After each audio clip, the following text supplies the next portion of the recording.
Halo, saya Aryo Bimo. Ini masuk akal. Sidang vonis perkara korupsi pengadaan Chromebook yang menyeret Ibrahim Arif alias Ibam dijadwalkan pada 12 Mei 2026. Perkara ini berangkat dari program digitalisasi pendidikan di Kementerian Pendidikan, Kebudayaan, Riset, dan Teknologi. Pemerintah menganggarkan pengadaan laptop berbasis Chrome OS untuk sekolah-sekolah.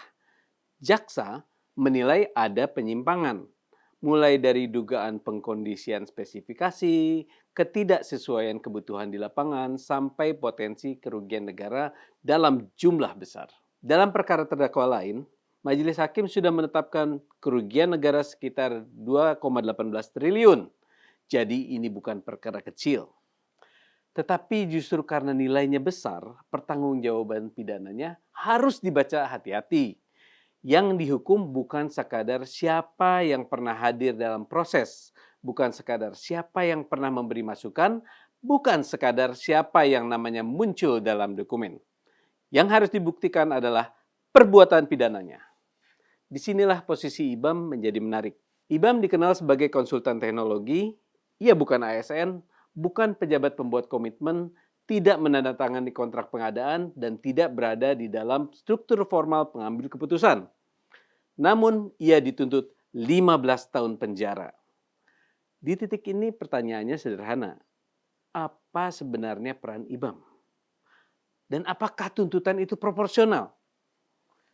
Pertanyaan ini semakin relevan karena dua mantan pejabat Kemendikbudristek dalam perkara yang sama sudah divonis lebih dulu. Sri Wahyuningsi divonis 4 tahun penjara. Mulyatsah divonis 4 tahun 6 bulan penjara. Mulyatsah bahkan disebut menikmati uang korupsi senilai 2,28 miliar. Disinilah publik melihat keganjilan. Pejabat yang punya posisi struktural divonis 4 tahun dan 4 tahun 6 bulan. Sementara konsultan yang menurut pembelaannya tidak punya kewenangan formal, tidak menandatangani kontrak, dan tidak terbukti menerima aliran dana, justru dituntut 15 tahun. Ini bukan soal membela orang, ini soal menjaga logika hukum. Dalam banyak kasus korupsi, konstruksinya relatif jelas. Ada pejabat, ada kewenangan, ada tanda tangan, ada aliran dana. Tapi dalam perkara Ibam, yang diuji adalah sesuatu yang lebih abstrak. Peran. Dari fakta persidangan yang muncul ke publik, pembela menyatakan tidak ditemukan bukti Ibam menerima aliran dana. Ia juga disebut tidak memiliki kewenangan formal dalam proses pengadaan. Bahkan ada dalil bahwa pencantuman namanya dalam struktur tertentu tidak sepenuhnya melalui persetujuan yang utuh. Ini penting. Dalam hukum pidana korupsi, pertanggungjawaban biasanya dibangun dari beberapa unsur. Ada kewenangan, ada keuntungan, ada hubungan sebab akibat, dan ada niat jahat. Kalau unsur-unsur itu tidak jelas, konstruksi pidananya tidak boleh dipaksakan menjadi sederhana. Lalu kenapa tuntutannya bisa sampai 15 tahun? Tampaknya jaksa membangun perkara ini bukan dari posisi formal Ibam, tapi dari dugaan perannya dalam membentuk arah kebijakan. Secara teori hukum, ini memang dimungkinkan. Konsep turut serta atau deal naming membuka ruang bahwa pelaku tindak pidana tidak harus selalu orang yang menandatangani dokumen, tetapi ada batasnya. Tidak semua kontribusi bisa dipidana. Memberi masukan tidak sama dengan mengendalikan keputusan. Pendapat profesional tidak otomatis menjadi perintah.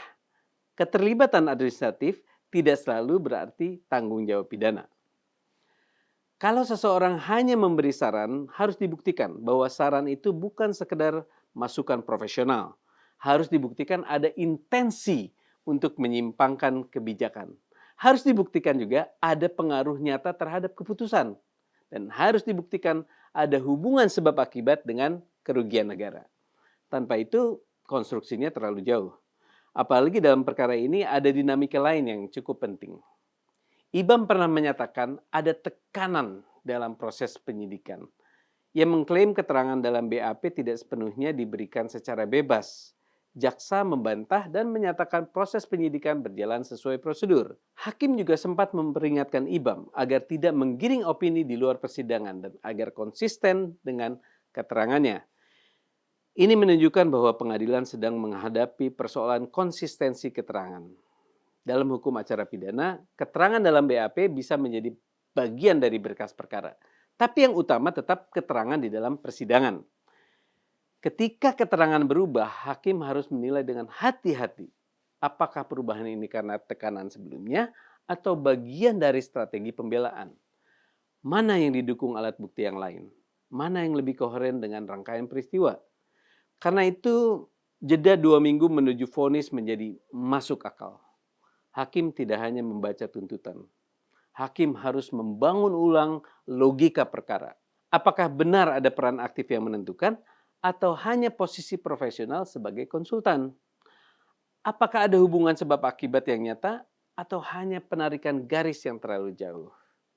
Apakah ada mens rea, niat jahat yang bisa dibuktikan? Atau ini lebih dekat dengan kesalahan kebijakan dan administrasi? Disinilah batas yang harus dijaga.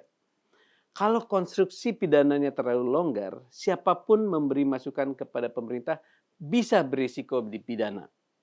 Ahli, konsultan, akademisi, profesional teknologi, penasihat kebijakan, mereka bisa khawatir membantu negara. Bukan karena menerima uang atau punya kewenangan, tapi karena pernah memberi masukan. Ini berbahaya. Sebaliknya, konsultan juga tidak boleh otomatis kebal hukum. Kalau sejak awal ia bersekongkol untuk mengarahkan spesifikasi, mengunci vendor, memanipulasi kajian, atau menjadi bagian dari desain korupsi, tentu ia harus bertanggung jawab. Tapi pembuktiannya itu harus presisi. Tidak boleh hanya karena terlihat dekat dengan proses, tidak boleh hanya karena hadir dalam rapat, dan tidak boleh hanya karena pendapatnya kemudian dipakai. Harus ada bukti kuat. Maka putusan 12 Mei nanti penting, bukan hanya untuk IBAM, tapi juga untuk menjawab pertanyaan yang lebih besar. Bagaimana hukum membedakan masukan profesional dan perbuatan pidana? Hakim tidak bekerja untuk mengkonfirmasi tuntutan jaksa. Hakim juga tidak bekerja untuk mengamini pembelaan terdakwa. Hakim bekerja untuk menilai pembuktian. Melihat fakta yang memberatkan kalau memang ada. Melihat fakta yang meringankan kalau memang terbukti. Menilai peran secara proporsional, menilai kewenangan secara jernih, dan menilai niat jahat hanya jika benar-benar terbukti. Semoga putusan yang lahir tidak hanya legal secara formal, tapi juga adil secara substantif. Ex aequo et bono. Masuk akal?